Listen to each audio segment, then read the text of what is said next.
Assalamu alaikum mes chers amis. Aujourd'hui, je vais vous conter l'histoire du bol en bois, une histoire à méditer. Un jour, un vieil homme fragile qui vivait seul dans sa grande maison eut une brillante idée. Il se dit: je vais aller vivre avec mon fils, sa femme et leurs 3 enfants. Je serai en sécurité avec eux. Je suis trop vieux pour rester seul ici et ma santé ne me le permet plus. Le vieil homme fut ravi car il avait les mains qui tremblaient de plus en plus et cela l'inquiétait. Il appela son fils pour l'informer de son souhait. Son fils accepta et informa sa femme afin qu'elle prépare un bon repas pour célébrer l'arrivée de son père chez eux. Le vieil homme rassembla quelques affaires, prit un taxi et arriva chez son fils. Toute la famille l'accueillit joyeusement. Sa belle-fille lui avait préparé un festin. Le vieil homme était comblé de joie.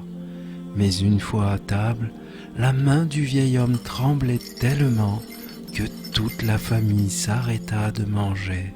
Il brisa une tasse et renversa le café. Le bébé surpris se mit à pleurer. Habitués au calme, ils se mirent très vite en colère et ne supportaient plus sa présence. Ils se dirent: on doit faire quelque chose. En brisant la vaisselle, ils réveillent toujours le bébé. Et moi, je ne supporte plus toute cette nourriture sur le sol qu'il fait tomber à chaque repas. Le fils monta alors une petite table qu'il mit dans un coin de la chambre de son vieux père et lui confectionna un bol en bois. C'est la seule solution. Il ne cassera plus notre vaisselle et moi, je pourrai enfin manger tranquillement. Le sourire du vieil homme disparut. Il resta seul enfermé dans sa chambre pendant plusieurs semaines. Il invoqua alors Allah et dit: ô Allah, apaise ma peine et fasse que je ne sois plus un fardeau pour mon fils.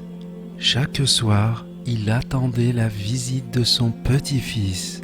Il venait pour le réconforter car il voyait comment ses parents se comportaient avec son grand-père. Grand-père, pourquoi ne manges-tu pas ta salade? Je n'ai pas faim, mon fils.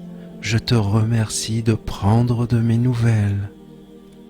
Un jour, alors que le petit garçon était au supermarché avec son père, il lui demanda: oh, regarde papa, je peux acheter ces 2 bols en bois?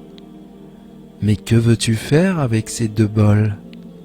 C'est pour toi et maman pour quand vous serez vieux.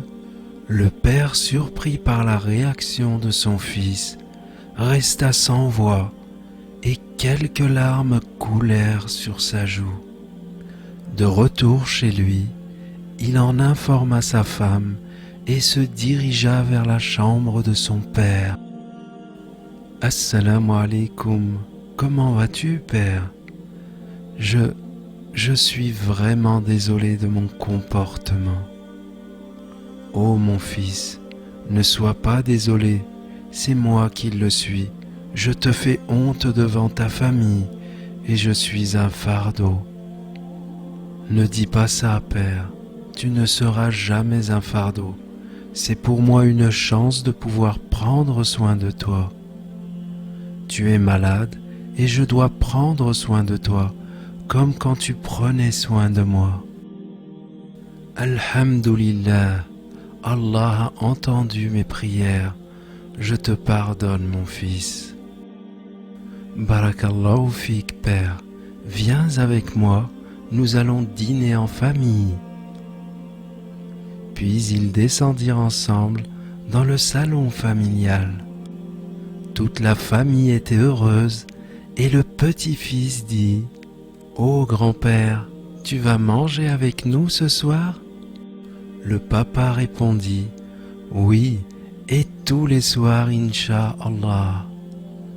Je vais préparer pour votre grand-père son dîner préféré. Ils se mirent à table, mais la main du vieil homme tremblait toujours. Il cassa le bol préféré de maman et dit « Je suis désolé, ma fille. » « Ce n'est pas grave, ce n'est que de la vaisselle.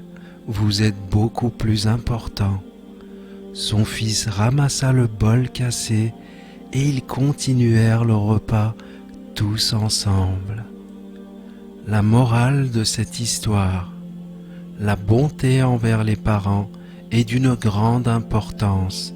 L'islam est une religion qui met l'accent sur la miséricorde, la tolérance et le respect. Dieu nous a ordonné de bien traiter nos parents et nous a mis en garde contre tout manque de respect envers eux. Plusieurs versets du Coran allient la bonté envers les parents au plus important aspect de l'islam, l'adoration exclusive de Dieu. Cela indique à quel point se montrer bon envers ses parents, les honorer et les respecter est important en islam. Allah dit: et votre Seigneur a décrété de n'adorer que lui et d'être bon envers ses parents. Si l'un d'eux ou tous les deux atteignent la vieillesse auprès de toi, garde-toi de leur dire ne serait-ce que fi ou de leur manquer de respect. Adresse-leur toujours des paroles respectueuses. Aucune parole d'irrespect ne doit jamais être prononcée envers ses parents, pas même un regard de ressentiment et encore moins de mépris. Honorer ses parents est considéré comme un acte d'adoration dans la mesure où cela est fait avec l'intention de plaire à Dieu en respectant ses commandements. Allah poursuit dans ce verset en nous rappelant que nos parents méritent que nous soyons bons à leur égard, car ils nous ont élevés en faisant de multiples sacrifices pour assurer notre bien-être.